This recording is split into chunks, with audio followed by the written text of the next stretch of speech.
अवधूत चिंतन श्री गुरुदेव दत्त श्री स्वामी समर्थ महाराज की जय।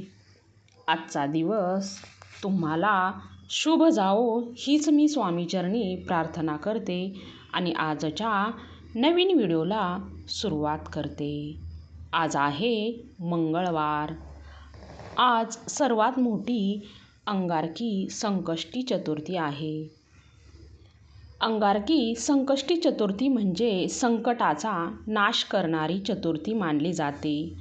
जो खऱ्या मनाने व्रत उपवास करतो आणि विधीप्रमाणे गणपती बाप्पांची पूजा करतो, श्री गणेश बाप्पा त्यांचे सर्व संकट दूर करतात। तसेच जी व्यक्ती ही अंगारकी संकष्टी चतुर्थीचं व्रत करते त्यांच्या सर्व मनोकामना पूर्ण होतात। संकष्टी चतुर्थी जर मंगळवारी आली असेल तर तिला अंगारकी संकष्टी चतुर्थी म्हणून ओळखलं जातं आणि ती अत्यंत शुभ देखील आहे।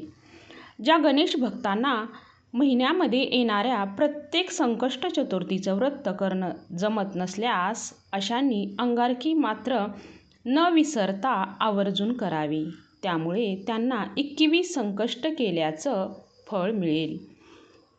या व्हिडिओमध्ये मी तुम्हाला अंगारकी संकष्टी चतुर्थीचं व्रत कसे करावे याविषयी, त्या दिवशी म्हणजेच आजच्या दिवशी गणेश पूजन, चंद्राला अर्घ्य आणि चतुर्थीच्या व्रताचं महत्त्व काय, तसेच उपवास कसा करावा, कधी सोडावा, कोणते पदार्थ आपल्याला या दिवशी चुकूनही खायचे नाही तेही समजावून सांगणार आहे।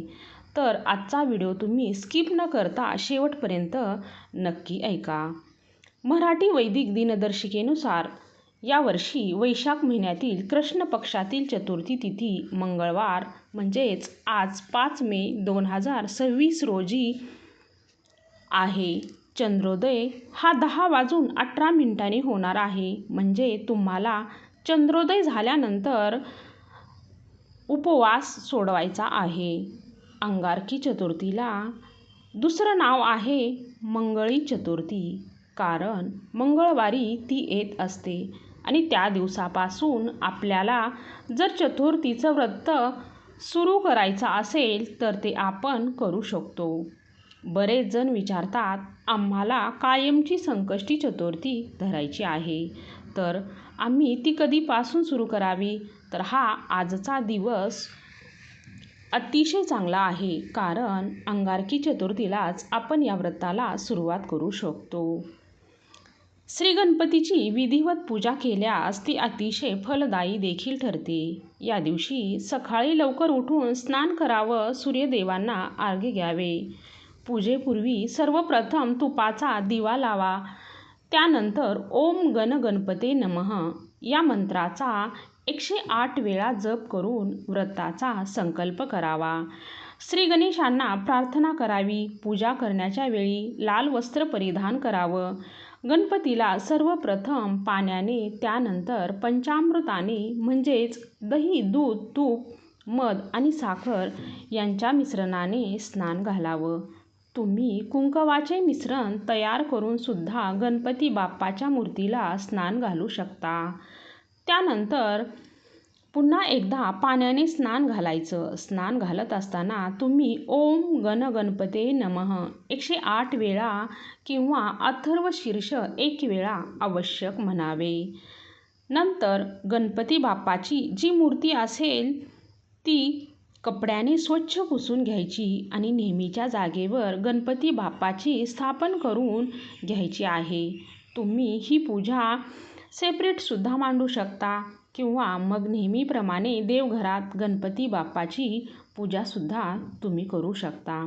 पूजा म्हणजे अशी काही खास वेगळी मांडण्याची किंवा मोठी मांडण्याची गरज नसते। अतिशय साधी सोपी पूजा असते। गणपती बाप्पांना यामध्ये तुम्ही जास्वंदाचे फूल, त्याचबरोबर गूळ खोबऱ्याचा नैवेद्य, दुर्वाची जोडी किंवा गणपती बाप्पाच्या पूजेमध्ये साधारण ज्या गोष्टींचा वापर होतो त्या सगळ्या अर्पण करू शकता आणि यापैकी तुम्हाला एखादी वस्तू नाही मिळाली तरी देखील चालू शकते। तसेच गणपती बाप्पांना वस्त्र म्हणून तुम्ही कापसाचे वस्त्र ते अर्पण केलं तरी सुद्धा चालू शकतं. गणपती बाप्पांना शेंदूर फूल, अक्षदा, गंध, धूप, दीप अर्पण करावं. गुळ खोबऱ्याचा नैवेद्य अर्पण करावा आणि गणपती बाप्पांच्या मूर्तीवर अर्पण केलेले जे पाणी आहे ते अभिषेकाचं ते आपल्याला आपल्या मुलांना प्राशन करायला द्यायचं आहे, म्हणजे त्यांना पिण्यासाठी द्यायचं आहे. ती सुद्धा एक अतिशय प्रभावी सेवा आहे. गणपती बाप्पांना तुम्हाला जर सकाळी नैवेद्य दाखवायचा असेल तर तो तुम्ही फळाचा दाखवू शकता, किंवा मग काही गोड पदार्थ बनवायचा असेल तर तोही दाखवू शकता. आणि तोही नसेल, काही दुसरं बनवायचं असेल तर फक्त खोबऱ्याच्या वाटीमध्ये थोडासा गूळ ठेवून तुम्ही तो नैवेद्य ठेवू शकता. तर आपण त्यांच्या नावाने करतो म्हणजे देवाला उपवास नसतो तर आपल्याला असतो, आणि त्यामुळे आपण उपवासाचे पदार्थ खायचे आणि देवाला आपण काही पण म्हणजे गोड पदार्थ असतील किंवा फळांचा नैवेद्य असेल किंवा आपल्या क्षमतेनुसार आपण देवाला जो काही नैवेद्य दाखवू शकतो. बघा, या पद्धतीची पूजा प्रत्येक चतुर्थीला तुम्ही या पद्धतीने करू शकता. आता आपल्याला आठवणीने कापूर आरतीसुद्धा लावायची आहे आणि त्यावेळेस तुमच्या मनातील जी काही इच्छा असेल तर ती तुम्ही सांगू शकता.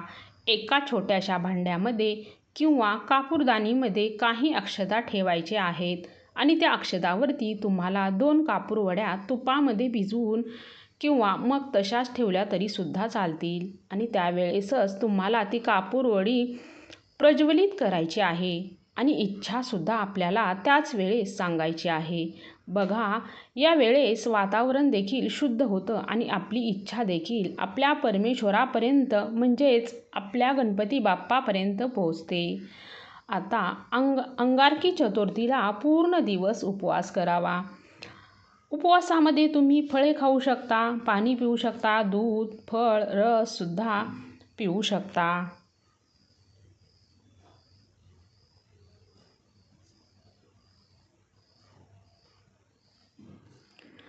पण खिचडीमध्ये सदैव मिठाचा वापर करावा.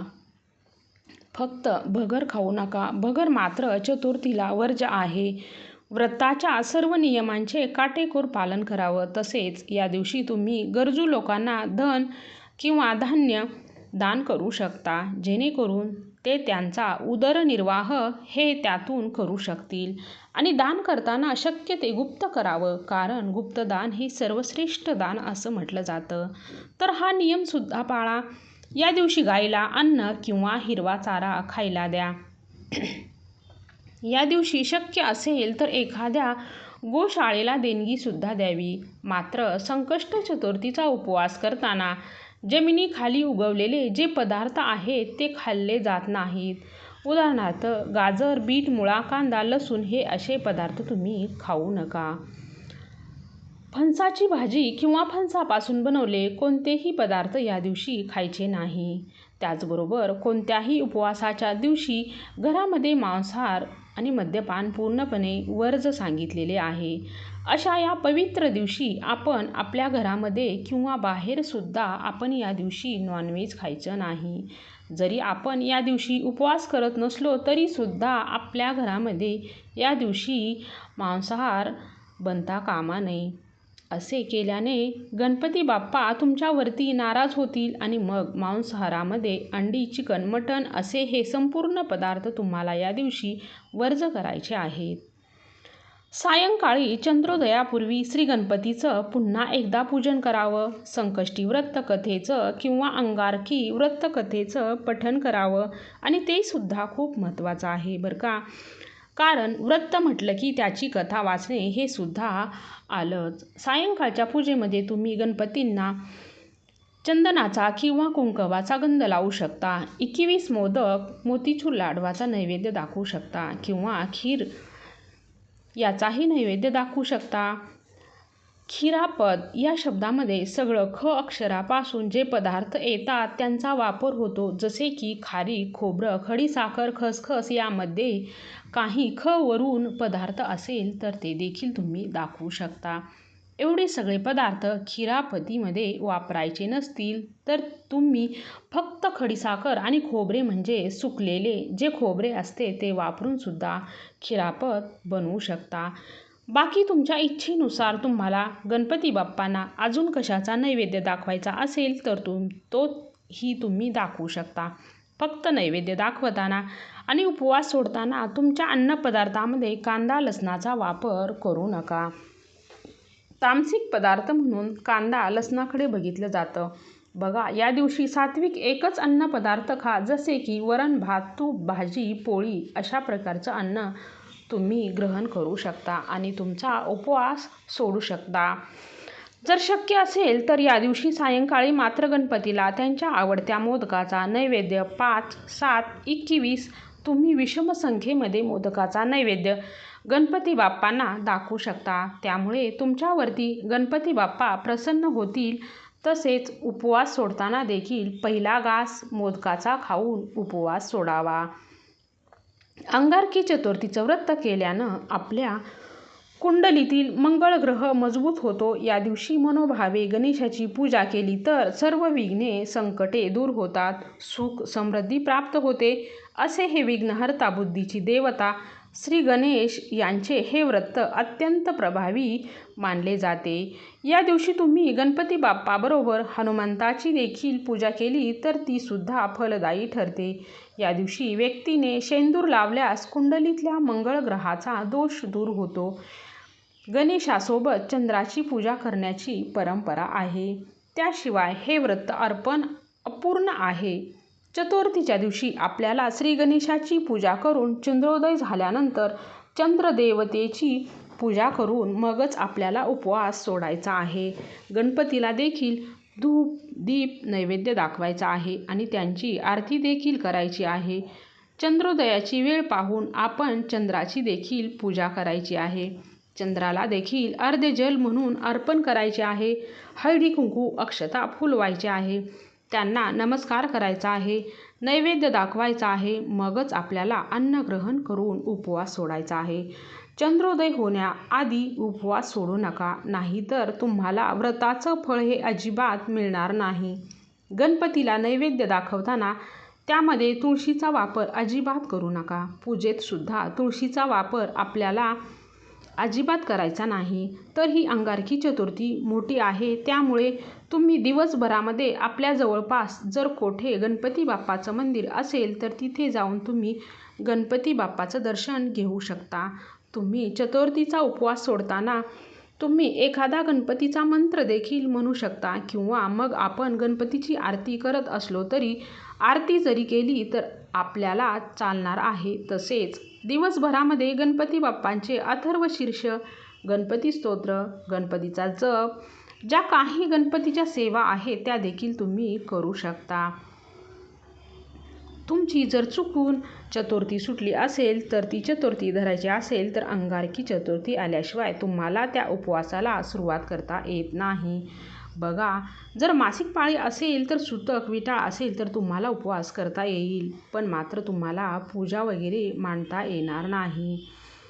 तुम्ही नामस्मरण मात्र करू शकता, उपवास करू शकता. आता या व्रताची दिवशी आपलं आचरणही चांगलं असावं. कोणाचा अपमान करू नका, कोणाला वाईट बोलू नका, सर्वांशी प्रेमाने वागा आणि अशा प्रकारे आपण या सर्व नियमांचे जर काटेकोरपणे पालन केलं तर आपल्याला या चतुर्थी व्रताचं संपूर्ण फळ मिळेल. श्री स्वामी समर्थ.